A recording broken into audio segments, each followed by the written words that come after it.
ہر قسم کے روحانی جسمانی مسائل اور وظائف کے لیے پیر اقبال قریشی چینل کو سبسکرائب کریں۔ قرآن حکیم کی تعلیمات میں سب سے بڑا گناہ شرک ہے۔ شرک سب سے بڑا گناہ اللہ کے عذاب، عطاب اور پکڑ کا باعث ہے۔ آج مسلمان بہت بڑی تعداد کے اندر اس وبا کے اندر مبتلا ہیں۔ دنیا کفر تو ہے ہی شرک کے اندر مبتلا، لیکن مسلمانوں کی ایک بڑی تعداد وہ شرک کے اندر داخل ہو چکی ہے۔ سرکار دو عالم صلی اللہ علیہ وسلم نے دو شرک بیان فرمائے کہ میری امت ان سے پناہ مانگے۔ ایک شرک جلی، ایک شرک خفی۔ شرک کی دو بڑی قسمیں ہیں۔ ایک شرک جلی ہے، میری امت تو شرک جلی میں مبتلا نہیں ہوگی۔ آپ نے فرمایا کہ بت کو سجدہ کرنا، کسی دیوتا کو سجدہ کرنا، سورج کو سجدہ کرنا، چاند کو سجدہ کرنا، تاروں کو سجدہ کرنا، یہ شرک جلی ہے، بڑا شرک ہے۔ یہ تو اس امت کا ہر بندہ کہے گا کہ یہ گناہ ہے، یہ حرام ہے، یہ اسلام سے خارج کر دیتا ہے۔ لیکن شرک خفی کے اندر امت داخل ہوگی، مبتلا ہوگی۔ ہمارے نبی نے فرمایا میری امت کے لوگوں، مجھے تم سے شرک جلی کا خوف نہیں ہے، لیکن مجھے تم سے شرک خفی کا خوف ہے۔ کہ یا رسول اللہ شرک خفی کیا چیز ہے؟ کہ وہ اتنی آسانی سے داخل ہو جاتا ہے جیسے کالی چیونٹی کالی رات میں کالے پہاڑ پر اس کی کالی چٹان پہ چلتی ہے اور وہ نظر نہیں آتی۔ دیکھنے والے کو کالی رات میں کالے پہاڑ پر کالی چٹان پہ کالی چیونٹی کیسے نظر آئے گی؟ اسی طرح شرک خفی بھی بندے کو پتہ ہی نہیں چلتا اور اس کے اندر داخل ہو جاتا ہے۔ آپ نے فرمایا میری امت کا بڑا طبقہ جو ہے شرک خفی کی وجہ سے جہنم میں چلا جائے گا۔ حضرت ابراہیم علیہ السلام وہ واحد پیغمبر ہیں جن کو قرآن نے کہا وما کان من المشرکین۔ اللہ نے اعزاز دیا، اللہ نے تمغہ دیا کہ یہ شرک کرنے والے نہیں ہیں۔ شرک کہا کس کو جاتا ہے؟ آپ جب اپنا یقین بکھیر لیتے ہیں، یقین آپ کا بکھر جاتا ہے تو اسے شرک کہا جاتا ہے۔ جیسے فلاں سے ہوتا ہے، فلاں میری مشکل حل کرے گا، فلاں میری مراد پوری کرے گا، فلاں سے میرے مسئلے حل ہو جائیں گے۔ اب یہ یقین بکھر گیا، اس کو شرک کہا جاتا ہے۔ یقین سمٹ جائے، ہر جگہ سے کچھ نہیں ہوتا، ہر فرد سے کچھ نہیں ہوتا، کائنات مخلوق سے کچھ نہیں ہوتا، یقین ادھر سے بھی ہٹ گیا، ادھر سے بھی ہٹ گیا، سمٹ کر ایک ذات پر آ گیا، اسے توحید کہتے ہیں۔ آج آپ دنیا کا مطالعہ کریں، انسانیت آپ کو ملے گی مختلف اعتقاد کی۔ 7 ارب انسان ہیں، 7 ارب انسانوں میں جو مسلمان ہیں 2 ارب، ان کو سائڈ پہ کر لیں، 5 ارب وہ ہیں جو اللہ کی توحید کے قائل ہی نہیں، لیکن دیکھنے میں وہ اللہ کو ماننے والے لگتے ہیں۔ آپ ہندوؤں سے پوچھیں، یاد رکھیں یہ بات، شرک کرنے والا اللہ کو بڑا مانتا ہے کسی نہ کسی درجے میں جا کے اینڈ پہ، کہ یہ میرے مشکل کشا ہے، لیکن اینڈ پہ بڑا تو اللہ ہی ہے، ان ساروں کا بڑا اللہ ہے، لیکن یہ اس کے مشیر ہیں، وزیر ہیں، معین ہیں۔ اللہ نے فرمایا لا وزیر لہ، ہم کہتے ہیں ولا مشیر لہ لا جد لہ ولا ند لہ ولا مثل لہ ولا مثال لہ، ہر چیز سے وہ ذات بالکل اکیلی تنہا کائنات کے نظام کو چلانے والی۔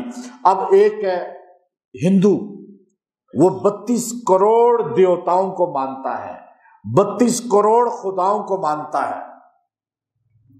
وہ چوہے کو بھی خدا کہتا ہے، بلی کو بھی خدا کہتا ہے، کچھوے کو بھی خدا کہتا ہے، وہ تو جو ہے ہر حشرات الارض کو بھی خدا کہتے ہیں۔ ایسے ایسے بیچ میں گروہ ہیں، اور ایسے ہیں جو اونٹ کو، کوئی شیر کو، کوئی گائے کو، کوئی بچھڑے کو، کوئی سورج کو، کوئی چاند کو، کوئی تاروں کو کسی انسان کو، یہاں تک کہ جو ان کا بڑا اداکار ہوگا، فنکار ہوگا، کھلاڑی ہوگا، اس کی بھی بت بنا کر اسے بھی سجدہ کرنا شروع کر دیں گے، یہاں تک کہ انسان کے جسم کے اعضاء کی بھی وہ عبادت کرتے ہیں، اس کو بھی سجدہ کرتے ہیں۔ 32 کروڑ خدا بنا لیے، لیکن ان سے پوچھیں یہ دیوتا جو ہے ان کا مہا دیوتا کون سا ہے، تو وہ کہیں گے بھگوان۔ مہا دیوتا کون ہے؟ ایک اللہ کا نام لیں۔ تو یہ کون ہے جو 32 کروڑ کا؟ یہ اس کے وزیر ہیں، مشیر ہیں، معین ہیں۔ یہ کون کہہ رہا ہے؟ ہندو کہہ رہا ہے۔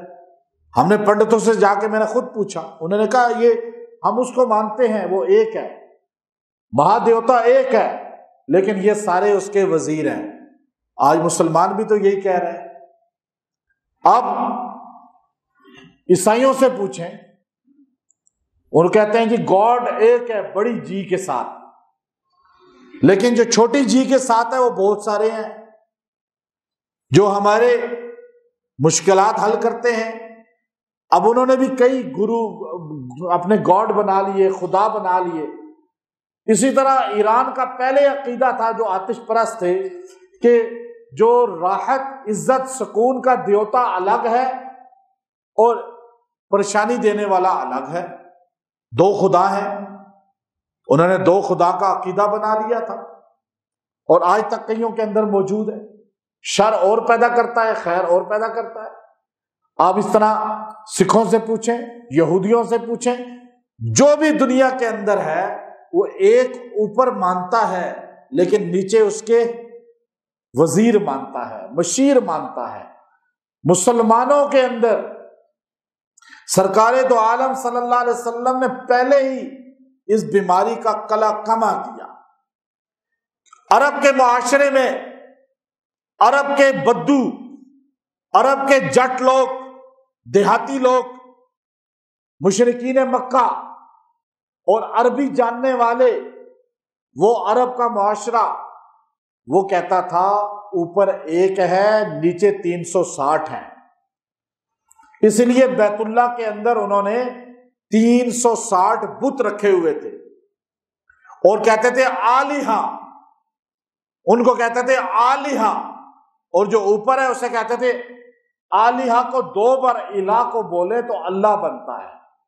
الہ دو بار کہا جائے، اصل میں اللہ الہ سے نکلا ہے، اللہ کا ذاتی نام ہے۔ نیچے والوں کو آلیہا اور وہ اللہ، یہ عرب کا معاشرہ کہتا تھا۔ آپ قرآن پاک اٹھا کر دیکھیے، قرآن پاک کے اندر آپ کو سورہ عنکبوت کے اندر، انفال کے اندر بھی آپ کو مکہ کا مشرک، سب سے بڑا مشرک وہ ابو جہل، جب مکہ سے نکلتا ہے اور لڑنے کے لیے بدر کے میدان میں، اور محمد عربی صلی اللہ علیہ وسلم سے، صحابہ اور اس پاکیزہ جماعت سے جب لڑنے کے لیے نکلتا ہے تو خانہ کعبہ کے دیوار کے ساتھ جا کے جڑ جاتا ہے۔ خانہ کعبہ کے دروازے کے پاس، ملتزم کے پاس کھڑا ہو جاتا ہے، اور دروازے کعبہ کے پاس کھڑے ہو کے ہاتھ رکھ کے کہتا ہے اللہم ان کان ھذہ الحق۔ اللہم اسے کس نے سکھایا؟ وہ تو ابو جہل ہے، وہ تو مکہ کا مشرک ہے۔ توحید یہ ہے، شرک یہ ہے کہ فرمایا وہ اوپر ایک اللہ مانتے تھے، زمین پہ آلیہا مانتے تھے، کہ بارش والا اور ہے، دھوپ لانے والا اور ہے الہ، اور بچے دینے والا اور ہے، بچیاں دینے والا اور ہے، اور پھر سکون لانے والا اور ہے، فتح دینے والا اور ہے۔ انہوں نے الہ، آلہہ، آلہہ، آلہہ کئی نام رکھے ہوئے تھے۔ یہی کام تو آج مسلمان کر رہا ہے کہ فلاں جگہ سے یہ مراد پوری ہوتی ہے، فلاں جگہ سے یہ مشکل حل ہوتی ہے، تو یہ اوپر والا کیا کر رہا ہے؟ تب وہ ان ساروں کو نظام دے کر خود فارغ ہو کے بیٹھ گیا۔ یہ کون کہتا تھا؟ مشرک مکہ۔ تو آج مسلمان بھی یہی کہتا ہے ہی نہیں کہتا، سوچ رکھتا ہے۔ تو ابو جہل نے دروازہ کعبہ کو پکڑ کے کہا اللہم ان کان ھذہ الحق فامطر علینا حجارۃ من السماء، اے اللہ اگر وہ پیغمبر سچا ہے جو دعویٰ کرتا ہے کہ میں رسول ہوں اور ہم لڑنے کے لیے جا رہے ہیں مکہ سے مدینہ کی طرف، اگر وہ سچا ہے فامطر علینا حجارہ، تو ہم پہ پتھروں کی بارش کر دے، ہم پہ پتھر برسا دے، ہمیں مار دے۔ نہیں مرے، نہ پتھروں کی بارش ہوئی۔ یا اللہ تو نے پتھروں کی بارش کیوں نہیں کی؟ فرمایا وَأَنْتَ فِيهِمْ، میرے پیغمبر میں اس لیے ان کو غرق نہیں کیا، تباہ نہیں کیا پتھروں کے ساتھ کہ آپ کی پاکیزہ ہستی اس امت کے اندر موجود ہے۔ آپ ہوں میں قوم لوط کی طرح پتھر برسا دوں، یہ کیسے ہو سکتا ہے؟ وہ نبی لوط ہے، یہ پیغمبروں کا پیغمبر ہے، یہ نبیوں کا نبی ہے، یہ نبیوں کا امام ہے، ہمارا عقیدہ ہے ہمارا نبی آج بھی زندہ ہے، اس لیے امت پہ اجتماعی عذاب نہیں آتا۔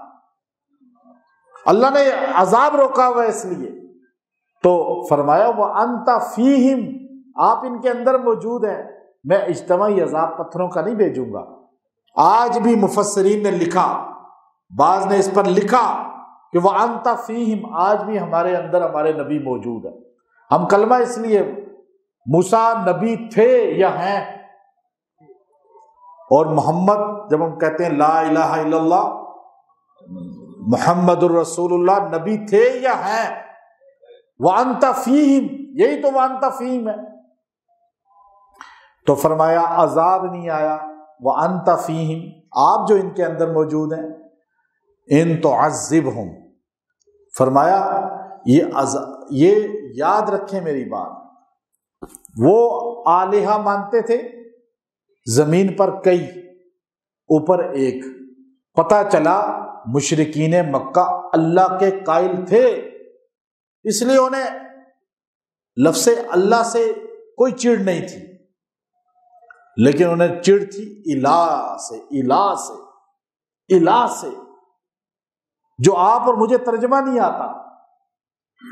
ہمارا مسلمان کلمے کا ترجمہ نہیں جانتا، اس لیے کلمہ بھی پڑھتا ہے، سجدے بھی کرتا ہے قبروں پہ جا کے، کلمہ بھی پڑھتا ہے جا کے، ہر شرک و بدعت کے کام کر رہا ہے۔ جھکے آگ پہ بہر سجدہ تو کافر، کواکب میں مانے کرشمہ تو کافر، مگر مومنوں پر کشادہ ہے راہیں، پرستش کریں شوق سے جس کی چاہیں، جس کی چاہے پرستش کریں، حالی کہہ رہے ہیں۔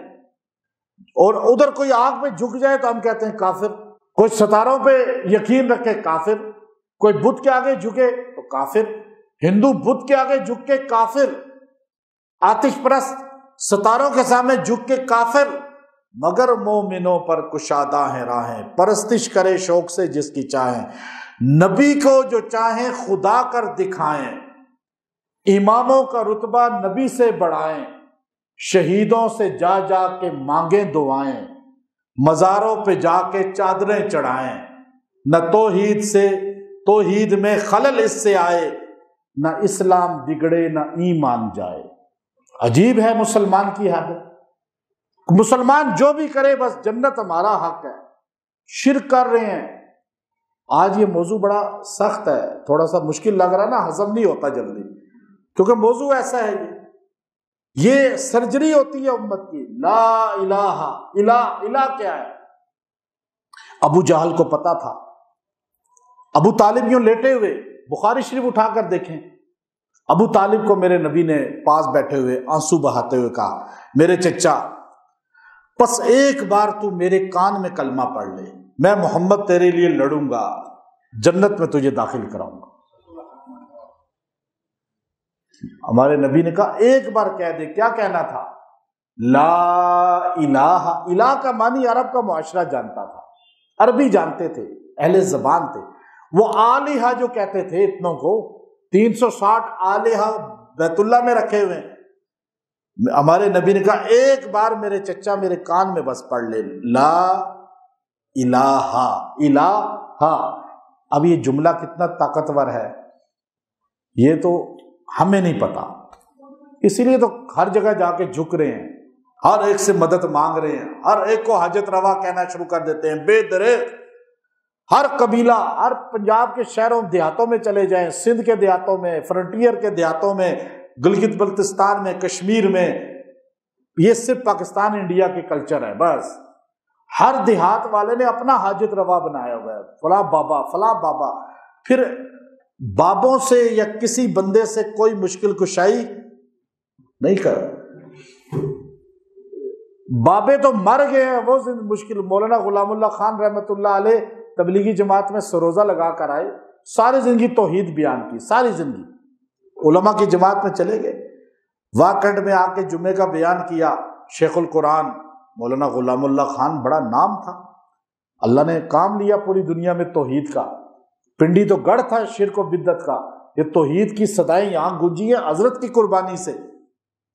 تو حضرت نے بیان کرتے ہوئے کہا لوگوں، شیخ القرآن مولانا غلام اللہ خان فرما رہے ہیں کہ غلام اللہ خان نے ساری زندگی کہا قبر والا کچھ نہیں کرتا، مردہ کچھ نہیں کرتا، مردے سے یقین چھوڑ دو، قبر والے پہ یقین ختم کر دو، یہ حاجت روا نہیں ہے، مشکل کشا نہیں ہے۔ میں قربان جاؤں اس تبلیغی جماعت پہ جس نے ہمیں آج ایک نیا سبق دیا کہ ہم تو مردوں سے کچھ نہیں ہونے کا یقین کہتے تھے، یہ کہتے ہیں زندوں سے بھی کچھ نہیں ہوتا، یہ اقتدار والے بھی کچھ نہیں کر سکتے، یہ اختیارات والے بھی کچھ نہیں کر سکتے، مالدار بھی کچھ نہیں کر سکتے۔ یہ یقین ہے آلہہ۔ کسی نے ایم پی اے کو آلہہ بنایا ہوا ہے، کسی نے ایم این اے کو، کسی نے وزیر کو، کسی نے بادشاہ کو، کسی نے کسی عہدیدار کو۔ یہ آلہہ آج چھوٹے چھوٹے جیسے ہم نے بنائے ہوئے ہیں نا، یہ توحید نہیں ہے۔ توحید تو یہ ہے خدا حشر میں کہہ دے یہ بندہ دو عالم سے خفا میرے لیے ہے، لیکن یہاں سارے خفا کس کے لیے ہے؟ اپنی برادری کے لیے، اپنے خاندان کے لیے، اپنی ذات کے لیے۔ توحید یہ نہیں ہے۔ وما کان من المشرکین، حضرت ابراہیم کو تمغہ ملا، کس پر ملا؟ توحید ایسی تھی، فرشتوں نے کہا کہ ہمیں آرڈر کریں آگ کو بجھا دیں، کہا خود آئے ہو یا اللہ نے بھیجا ہے؟ کہا نہیں خود آئے ہیں۔ کہا میرا اللہ پہ یقین ہے، جب وہ کرنا چاہے گا تو خود کر دے گا، تمہاری ضرورت ہی نہیں۔ فرشتوں پہ یقین نہیں ہے۔ وما کان من المسلمین کا تمغہ جو ملا، ایسے نہیں ملتے تمغے، بیج لگانے سے مومن نہیں بنتا، عملاً مومن کام کر کے دکھاتا ہے۔ آلہہ، ہم کلمہ پڑھتے ہیں لا الہ۔ ابو طالب نے کہا نہیں بیٹے میں نہیں پڑھوں گا۔ کیوں نہیں پڑھوں گا؟ کہ مکہ کے لوگ کہیں گے ابو طالب ڈر کے اپنے بیٹے، اپنے جو ہے آخرت کے عذاب سے اپنے بھتیجے کے دین کو قبول کر رہا ہے۔ ابو جہل کو اکیلے پوچھا کہ بتاؤ کیا محمد صلی اللہ علیہ وسلم سچے ہیں یا نہیں؟ ابو جہل نے کہا میں 100% کہتا ہوں سچے ہیں۔ کہا پھر پڑھ لو نا، ایک چھوٹا سا جملہ تو کہتے ہیں وہ جو ایک دم پڑھ لیتا ہے بندہ۔ ابھی آپ کو کہا جائے آپ یوں پڑھ لیں گے لا الہ الا اللہ، کا پڑھ لو نا پھر یہ محمد الرسول اللہ۔ ابو جہل کو پتا تھا یہ کلمہ خالی پڑھا نہیں جاتا، ساتھ کچھ ہوتا بھی ہے۔ پھر جب ایجاب قبول ہوتا ہے، نکاح میں قبول ہے قبول ہے قبول ہے، جب 3 بار مرد یا عورت کہتے ہیں تو خالی قبول ہوتا ہے یا پیچھے بہت کچھ ہوتا ہے؟ مرد کے ذمے اس کا سارا خرچہ آ جاتا ہے، پھر اپنی بیوی کو ہی دیکھنا ہے، بیوی کو ہے کہ خاوند کو ہی دیکھنا ہے، پھر وفا کرنی ہے، جفا نہیں کرنی، خرچہ اٹھانا ہے، وفاداری کرنی ہے۔ قبول کو سمجھتے ہیں، لا الہ کو نہیں سمجھتے۔ کہ اس کو وفا کرنی ہے یا نہیں کرنی اس کے ساتھ، سجدہ اس کے آگے اور مانگ کسی اور سے رہے ہیں۔ حضرت شیخ عبد القادر جیلانی رحمۃ اللہ علیہ کے پاس ایک عورت آئی کہ اگر آپ کو پتہ چل جائے میں کتنی خوبصورت ہوں، پردے کا حکم نہ ہوتا میں چہرہ دکھاتی، لیکن پھر بھی میرا خاوند دوسری شادی کا ارادہ رکھ رہا ہے، کسی اور عورت کو پسند کر رہا ہے۔ تو شیخ عبد القادر جیلانی نے کہا اللہ اکبر، وہی اپنی جگہ پہ بے ہوش ہو گئے۔ جب افاقہ ہوا مریدین نے کہا حضرت یہ کیا ہوا؟ فرمایا اس عورت سے توحید سیکھو۔ جو عورت اپنی محبت میں شریک برداشت نہیں کرتی تو سوچو رب اپنے ساتھ شریک کیسے برداشت کرے گا۔ آج مرد کہتا ہے کہ میری محبت میں بیوی خالص رہے، بیوی کہتی ہے میرا خاوند میری محبت میں خالص رہے، قبول جو کا ہے، قبول جو کا ہے۔ تو آپ نے جو کہا ہے لا الہ، اس کا نہیں پتا، ادھر کہتے ہو لا الہ، ادھر قبر پہ ٹھک سجدہ۔ وزیر اعظم صاحب تھے پہلے، وہ بھی سجدے میں چلے گئے۔ اب کوئی بولا ہی نہیں پاکستان میں، لوگ اس کی تعویلیں کر رہے ہیں، اپنے قائد کو بچا رہے ہیں، اسلام کو نہیں۔ ایسا ہوا یہ نہیں ہوا؟ میں کہتا ہوں نبی کا بیٹا نوح علیہ السلام کا بیٹا بھی شرک کرے گا تو وہ نہیں بخشا جائے گا۔ قرآن اٹھائیں، قرآن پاک سورہ انعام کے اندر اللہ تبارک و تعالی نے 18 نبیوں کا نام لیا، 18 نبیوں کا، 18 نبیوں کا نام ہے لائن پہ، آپ پورے نام دیکھیں۔ وَوَهَبْنَا یہاں سے شروع ہوا، پورا رکوع ہے، 1 نبی، 2 نبی، 3 نبی، 18 نبی نام لے کر اللہ نے کہا وَلَوْ أَشْرَكُوا لَحَبِطَ عَنْهُمْ مَا كَانُوا يَعْمَلُونَ۔ یہ میرے 18 پیغمبر بھی شرک کریں میں ان کی نیکیاں ضائع کر دوں گا۔ اور پھر سورہ زمر، دو جہاں کے سردار محمد کریم صلی اللہ علیہ وسلم کو فرمایا لَإِنْ أَشْرَكْتَ لَيَحْبَطَنَّ عَمَلُكَ وَلَا تَكُونَنَّ مِنَ الْخَاسِرِينَ۔ میرے پیغمبر شرک اتنا برا کام ہے کہ میرا آپ حضور کو مخاطب کر کے ہمیں سکھایا جا رہا ہے کہ اگر شرک کے اندر آپ بھی مبتلا ہوں گے تو میں نیکیاں ضائع کر دوں گا۔ نیکیاں نہیں بچتی، قبر پہ سجدہ کر رہے ہو، طواف کر رہے ہو، درختوں پہ جا کے سجدے کر رہے ہو، اور ادھر کہتے ہیں جی ہم کلمے والے ہیں۔ نہیں، لا الہ۔ ابو جہل کو کہا کہ کیا آپ کے بھتیجے سچے نہیں ہیں؟ کہا میں مانتا ہوں سچے ہیں، لیکن جو کلمہ کہتے ہیں مجھ سے وہ نہیں پڑھا جاتا۔ کیوں؟ کہا جب ہم کہتے ہیں نا الہ تو ہمارے سارے آلہہ ٹوٹتے ہیں، ان سب کا انکار ہوتا ہے۔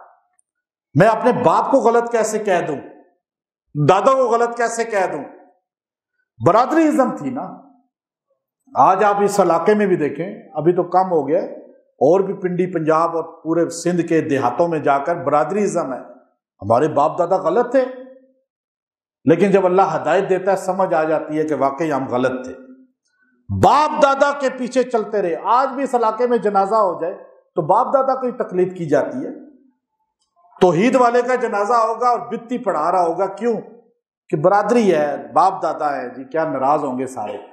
یاد رکھیں یہ بہت مشکل کام ہے۔ ابو جہل جیسا بندہ دو جہاں کے سردار کو دیکھ رہا ہے، کلمہ نہیں پڑھ رہا، اسے پتا تھا الہ کا معنی کیا ہے۔ ایک بہت بڑے عالم تھے پنڈی میں، ان کے پاس مولانا غلام اللہ خان رحمۃ اللہ علیہ کے ایک شاگرد گئے۔ مولانا غلام اللہ خان کے ایک شاگرد آئے کہ میں اپنے مسجد میں درس قرآن دیتا ہوں، ماشاءاللہ سارے لوگ بڑے خوش ہیں۔ آپ نے کہا تم نے توحید بیان نہیں کی ہوگی، توحید سے سارے خوش ہو ہی نہیں سکتے، کچھ نہ کچھ ناراض لازمی ہوتے ہیں، نبیوں کا ہے۔ تو جب نبیوں نے توحید بیان کی تو ان کو بھی پتھر پڑے، گالیاں پڑی۔ تو ان کا ایک شاگرد، انہوں نے کہا کہ ان کا ایک شاگرد چلا گیا، ایک بڑے عالم تھے یہاں پنڈی کے، میں نام نہیں لیتا، ان کی خدمت میں کہ جی آپ ہمیشہ بدعات رسومات کی بات کرتے ہیں، تو میں آپ سے کلمہ سیکھنے کے لیے آیا ہوں۔ کہا جی کلمہ تو ہر ایک کو آتا ہے، ابھی میں آپ لوگوں کو کلمہ سیکھیں تو آپ کہیں گے ہمیں تو سب کو آتا ہے، لیکن میں ابھی جو بتاؤں گا یہ سن کے آپ کو پتا چلے گا واقعی ہمیں کلمہ نہیں آتا۔ انہوں نے کہا کلمہ تو بھائی یہ سب میرے نمازیوں کو آتا ہے۔ وہ کہنے لگے، کہا حضرت میں کلمے کا ترجمہ سیکھنے آیا ہوں، کلمہ تو آتا ہے مجھے۔ کا ترجمہ بولو کلمہ، میں بتاتا ہوں۔ کہ لا الہ الا اللہ محمد الرسول اللہ۔ اچھا ہمارے اکثر مسلمان یہ کلمہ بھی غلط پڑھتے ہیں، لا الہ الا اللہ ہے نا، الا اللہ پڑھتے ہیں، تلفظ ہی نہیں ہے، لمبا کدھر کرنا ہے۔ اسی لیے تو کلمہ پڑھ کے بھی مسلمان ابھی تک صحیح نہیں بنے ہیں۔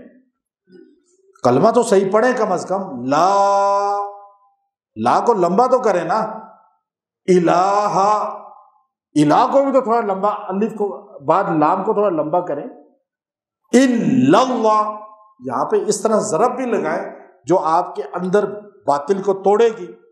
جب ضربے بھی نہیں ہے، تلفظ بھی نہیں ہے، پھر کہتے ہیں اب کلمہ عام لوگ کیا پڑھتے ہیں؟ لا الہ الا اللہ، لا الہ الا اللہ۔ اور یہ کیا کلمہ ہے بھائی؟ اس میں تلفظ ہی نہیں ہے کوئی، یہ کلمہ تو نہیں ہے قبول، اسی لیے تو کام ہی نہیں ہوتے۔ جی میں نے کلمہ طیبہ کا ورد کرتا ہوں روز 5000 بار، کیسے پڑھتے ہیں؟ لا الہ الا اللہ، لا الہ الا اللہ۔ یہ کوئی کلمہ ہے؟ یہ بتائیں صحیح پڑھا ہے کوئی کسی نے؟ یوں ہی پڑھتے ہیں نا سارے، آپ سارے بتائیں۔ ابھی جو بندہ تسبیح لے کے پڑھ رہا ہے وہ بھی ایسے پڑھ، لا الہ الا اللہ، لا الہ الا اللہ۔ بھائی کیا پڑھ رہے ہو؟ کچھ پتہ چلے، اللہ کو بھی پتہ چلے میرا بندہ ہے لا الہ الا اللہ۔ آپ 5000 نہ پڑھیں، آپ صرف 10 بار پڑھیں لیکن صحیح پڑھیں۔ بات سمجھے؟ اسی کو کہتے ہیں کام تب ہوتا ہے جب تھوڑا پڑھے، ستھرا پڑھے۔ اب کہا جی لا کا لا الہ، کوئی معبود نہیں اللہ کے سوا۔ کہا حضرت یہ ترجمہ تو نہیں ہے، مجھے اردو کا ترجمہ چاہیے، میں اردو جانتا ہوں نا۔ اب آپ کو کیا پتا معبود کیا ہے؟ یہ بھی تو عربی کا لفظ ہے نا۔ اسی لیے عقیدہ ٹھیک نہیں ہے ہمارے اردو دانوں کا، کہ جتنا ہمارا بر صغیر ہے، کیونکہ وہ یہی کام کر رہے ہیں جو ہندو کر رہے ہیں۔ کیوں؟ کہ اردو ترجمہ ہی نہیں سیکھا۔ معبود عربی کا لفظ ہے، ہمیں اردو بتائیں۔ اچھا اردو کا ترجمہ یہ ہے لا الہ الا اللہ، اللہ کے سوا کوئی عبادت کے لائق نہیں۔ کا حضرت یہ بھی تو عبادت عربی کا لفظ ہے، ہمیں اردو کا ترجمہ بتائیں، اردو کا ترجمہ، تاکہ ہماری بیماریاں ختم ہوں، ہم اللہ کی توحید کو سمجھیں، شرک و بدعت کو سمجھیں۔ کہا عبادت بولا تم کہتے ہو پھر بھی ترجمہ نہیں، معبود کا پھر بھی نہیں، تم بتاؤ کیا ترجمہ ہے؟ کہا جی میں نے اپنے استاد سے پڑھا، الہ کے 32 معنی ہیں۔ لا کہتے ہیں تلوار کو، نفی کو، لا کا کیا مطلب ہے؟ نہیں۔ الہ 32 معنی ہیں، 32 لغت کی کتاب اٹھائیں، الہ کے 32 معنی ہیں۔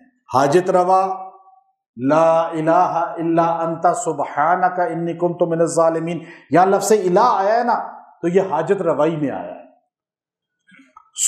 اور وہاں فرشتوں نے کہا کہ سبحانک، اس کے بعد الہ کا لفظ بولا عاجزی میں، ہم عاجز آ گئے، یعنی اپنی عاجزی کے وقت بھی الہ بولا جاتا ہے۔ حاجت روا الہ کو کہتے ہیں، مشکل کشا الہ کو کہتے ہیں۔ ہر جگہ سننے والا الہ ہوتا ہے، ہر جگہ دیکھنے والا الہ ہوتا ہے، ہر بندے کے سننے والا الہ ہوتا ہے، ہر زبان سے سننے والا الہ ہوتا ہے۔ جو الہ نہیں وہ ہر زبان نہیں جانتا۔ اب پٹھان پشتوں میں مانگے، الہ ایک ہے جو ہر زبان جانتا ہے۔ سندھی میں مانگے، بلوچی میں مانگے، عربی میں مانگے، انگریز زبان میں مانگے، فرینچ والا فرینچ زبان میں مانگے، جرمنی والا اپنی زبان میں، ترکی والا اپنی زبان میں، فارسی والا اپنی زبان میں۔ 4000 زبانیں دنیا میں ہیں۔ 4000 زبانوں والا جب اپنی زبان میں مانگے، پھر گنگا اپنے دل میں مانگے اور اندھا اپنے سٹائل سے مانگے، ہر انسان پھر چھوڑے، ہر جاندار، ہر چپایا، ہر پرندہ، ہر خزندہ، ہر مخلوق، ہر جن اپنے انداز میں مانگے، سب کو ہر انداز میں سننے والا ایک الہ ہے، وہ الہ ہوتا ہے۔ کوئی نبی ساری زبانیں جانتا ہے؟ آپ کو ایک بندہ بتا دے۔ کوئی ولی ساری زبانیں جانتا ہے؟ کوئی صحابی ساری زبانیں جانتا ہے؟ تو پھر ہر زبان والے کی کون سنتا ہے؟ یہاں تو آپ کا دماغ کام کر رہا ہے جب اب ازدلی عربی تھے نا، تو پنجابی تو نہیں تھے وہ، تو پنجابی میں جب میں کہوں گا ازدلی سے مانگوں گا تو وہ سنیں گے، پشتو والے کی سنیں گے، پشتو والے کی تو مجھے سمجھ نہیں آتی، سندھی کی مجھے سمجھ نہیں آتی یہاں رہ کر بھی۔ تو پتہ چلا الہ اس کو کہتے ہیں جو ہر ایک کی سنتا ہے، ہر زبان میں سنتا ہے، ہر وقت سنتا ہے، ہر لمحے سنتا ہے۔ تو الہ حاجت روا، لا الہ کلمے کا معنی اب انہوں نے بیان کرنا شروع کیا، لا الہ، لا الہ، کوئی حاجت روا نہیں، کوئی مشکل کشا نہیں، کوئی داتا دستگیر نہیں، کوئی ہر جگہ موجود نہیں، کوئی علام الغیوب نہیں، کوئی بگڑی بنانے والا نہیں، انسان کی داد رسی کرنے والا نہیں۔ لا الہ تو کون ہے پھر؟ الا اللہ، الا اللہ۔ حاجت روا کون ہے؟ سارے بولے۔ مشکل کشا کون ہے؟ ہر جگہ سننے والا کون ہے؟ یہ ہے کلمہ، لا الہ الا اللہ۔ اب آپ دیکھیے یہ کلمہ کی اردو ہے ترجمہ، جو آپ نے سنا ہی نہیں۔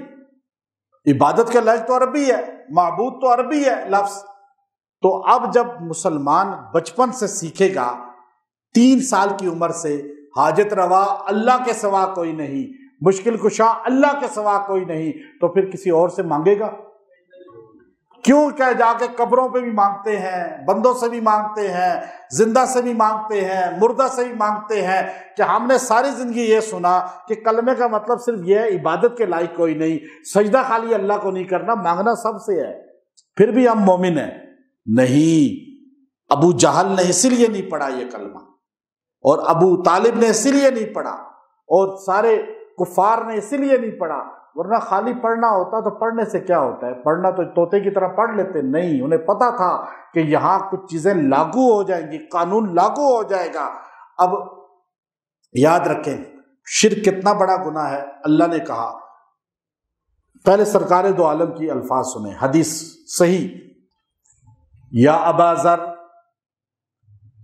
ان قتلت او حرقت، میرے ابو ذر یہ بات پیغام آگے تک پہنچا دو، اگر تمہیں قتل بھی کر دیا جائے، تمہیں زندہ جلا دیا جائے، لا تشرک باللہ، اللہ کے ساتھ کسی کو شریک نہ بنانا، شریک نہ بنانا۔ شرک ذاتی ہوتا ہے، صفاتی ہوتا ہے، ذات کے ساتھ کسی کو یا صفات میں، یہ سارا شرک فی الذات، شرک فی الصفات، کسی میں بھی۔ ہمارے نبی نے فرمایا، مولانا اسماعیل شہید دہلوی رحمۃ اللہ علیہ، انہوں نے کتاب لکھی تقویت الایمان، اس کتاب کو پڑھ کے 40,000 تائب ہوئے شراب خور بدکار لوگ، 10,000 ہندو مسلمان ہو گئے، سکھ لوگ۔ مولانا عبید اللہ سندھی رحمۃ اللہ علیہ کا نام تو آپ نے سنا ہوا ہے نا، وہ سکھ مذہب سے کلمہ پڑھ کے مسلمان ہوئے، فرمایا کرتے تھے میں اس کتاب کو پڑھ کے مسلمان ہوا ہوں۔ اس کے بارے میں علماء کہتے ہیں جو بندہ صحیح طرح، اس چھوٹی سی کتاب ہے، جو بندہ صحیح طرح اسے شاہ اسماعیل شہید رحمۃ اللہ علیہ کی کتاب پڑھ لے گا، وہ موت تک شرک میں مبتلا نہیں ہوگا، ایسی کتاب ہے۔ تو اس میں حدیثیں ہیں توحید کی۔ آپ نے، نبی صلی اللہ علیہ وسلم نے فرمایا، ایک آدمی سے مکھی کی وجہ سے دوزخ میں چلا گیا، اور ایک آدمی مکھی کی وجہ سے جنت میں چلا گیا۔ 2 آدمی گزر رہے تھے، ایک ظالم بادشاہ نے، کافر نے ایک جگہ چیک پوسٹ لگوائی ہوئی تھی اور اس کی فوج کھڑی تھی۔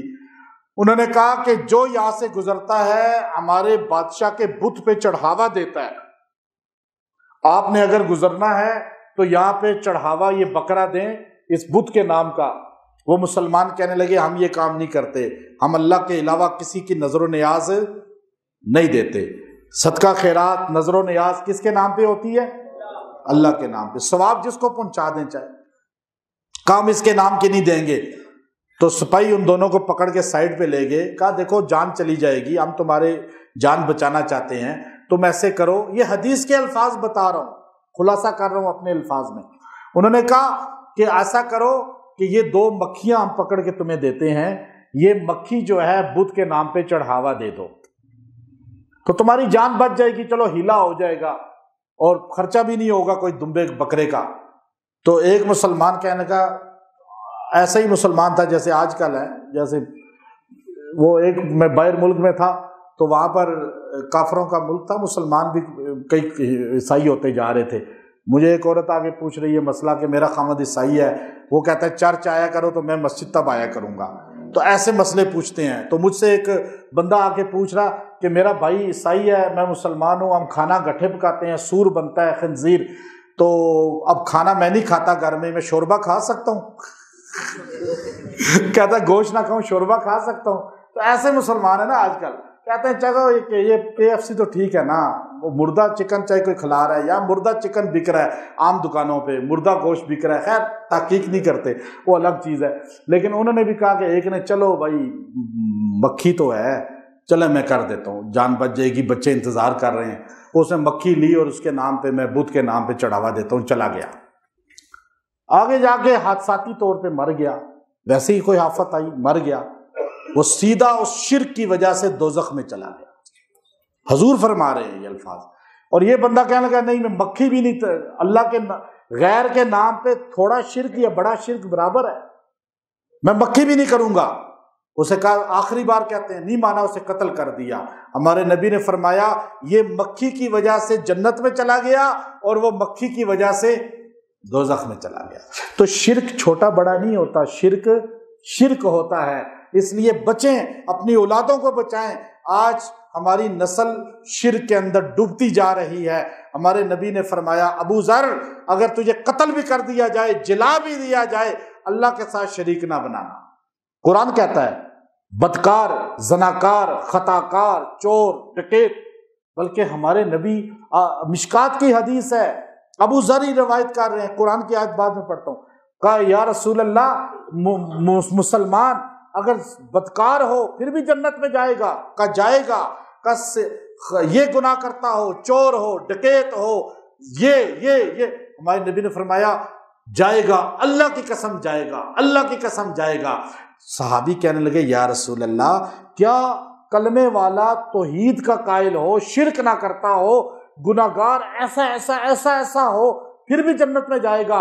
ہمارے نبی نے ابو ذر کی ناک کو یوں مروڑا، حدیث مشکات کے اندر موجود ہے، اور وہ آپ دیکھیے آپ نے یوں مروڑ کر کہا الا رغم انف ابی ذر، ابو ذر تیرا یہ ناک مٹی میں چلا جائے وہ پھر بھی جنت میں جائے گا۔ ابو ذر مسکرا کے فرمایا کرتے تھے میرے پاک پیغمبر نے میرا ناک پکڑ کے یوں مروڑا اور فرمایا تیرا ناک مٹی آلود ہو جائے، مسلمان شرک سے بچ جائے پھر بھی جنت میں لازمی جائے گا۔ تو آپ شرک سے بچیں۔ قرآن کہتا ہے ان اللہ، اٹل فیصلہ، کچھ قانون ہوتے ہیں نا، بغاوت والے کو کوئی حکومت بخشتی ہے؟ آپ چلان آپ کا ہو جائے گا، آپ گاڑی کو آپ توڑ دیں سگنل، چلان ہو جائے گا نا۔ آپ کوئی اور غلطی کر دیں آپ کا چلان ہو جائے گا، آپ کو گرفتار کریں گے، تھوڑی سزا دیں گے، آپ کو کوئی اور بڑی غلطی کی تھوڑی اور جیل چلے جائیں گے۔ لیکن اگر بغاوت کر دیں کسی بھی حکومت کے خلاف تو اس کی سزا کیا ہوتی ہے؟ اٹل فیصلہ ہوتا ہے نا، قانون ہوتا ہے۔ تو اللہ کا قانون ہے قرآن کا، ہم نے یہ پڑھا ہے قرآن میں، ان اللہ لا یغفر ان یشرک بہ ویغفر ما دون ذالک لمن یشاء، لمن یشاء، ایسے اللہ پیار سے کہہ رہا ہے کہ یاد رکھو لا یغفر، میں کبھی نہیں بخشوں گا، یشرک، جو شرک کرنے والا ہوگا اس کے علاوہ جتنی کمیاں ہوں گی میں بخش دوں گا، میں بخش دوں گا۔ گناہگار آپ کسی کو دیکھیں، کسی کو ناچنے والا، گانے والا، کوئی غلط کام میں دیکھیں، بدکار دیکھیں، کوئی بھی غلط کام میں دیکھیں، اس کو تو آپ برا سمجھتے ہیں، اور قبروں پہ سجدہ کرنے والے کو آپ سلوٹ کر رہے ہیں، شرک کرنے والے کی آپ تعریفیں کرتے ہیں۔ ہمارے ہاں قرآن کا فیصلہ ہے بدکار کبھی جنت میں ضرور جائے گا، لیکن شرک کرنے والا کبھی بھی جنت میں، قرآن کہتا ہے۔